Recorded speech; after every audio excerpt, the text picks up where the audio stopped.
கழிச்சாச்சா 1 மாசம் ஆகுது. இவ்வளவு அவசரமா அறிவிக்க வேண்டிய அவசியம் என்ன?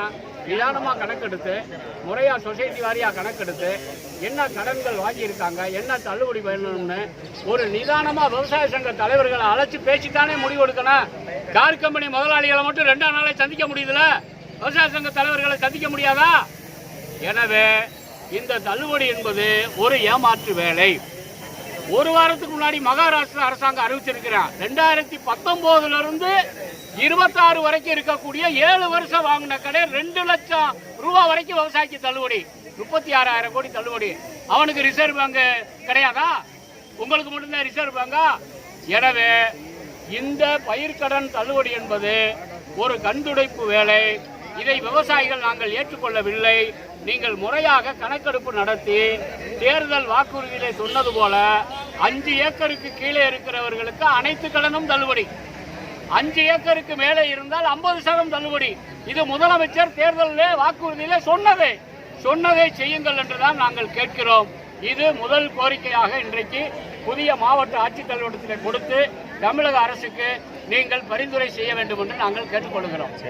2வதாக முக்கியமான கோரிக்கை, நம்முடைய தேசிய 4 வழிச்சாலை அந்த பரமக்குடி டு அரியநந்தலிருந்து எடுக்கக்கூடிய அந்த 4 வழிச்சாலை அச்சுந்தன் வயல் அந்த நம்முடைய வாலாந்தரவை தனுஷ்கோடி வரை இருக்கக்கூடிய இந்த சாலையிலே அப்பட்டமான அந்த நிவாரணம் தீர்மானிப்பதில் முறைகேடு நடந்திருக்கிறது, மோசடி நடந்திருக்கிறது.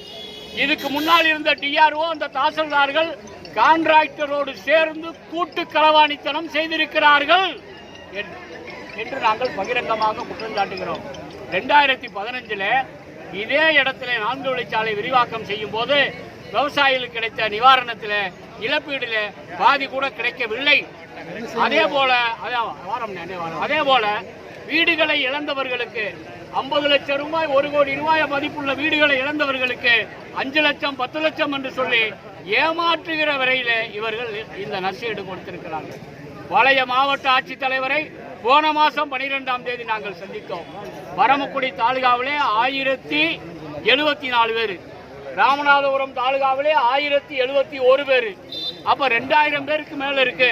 இந்த குறைகளை நீங்க ஒரு குறை தீர்க்கும் நாள் தனியா இந்த 4 வழிச்சாலையில நிலங்கள் வீடுகளை இழந்தவருக்கு தனியா நடத்துங்கன்னு சொன்னா சிம் ரஞ்சித் சிங் குலோனா பழைய அந்த மாவட்ட ஆட்சித்தலைவர் கண்டுகொள்ளவே இல்லை. அவர் எலெக்ஷன் ரிசல்ட் வந்ததுல இருந்து மூட்டையை கட்டிக்கிட்டு எப்படா வெளியேறுவோம்னு இருந்தார். எனவே புதிய ஆட்சியர் வந்திருக்கிறாரு.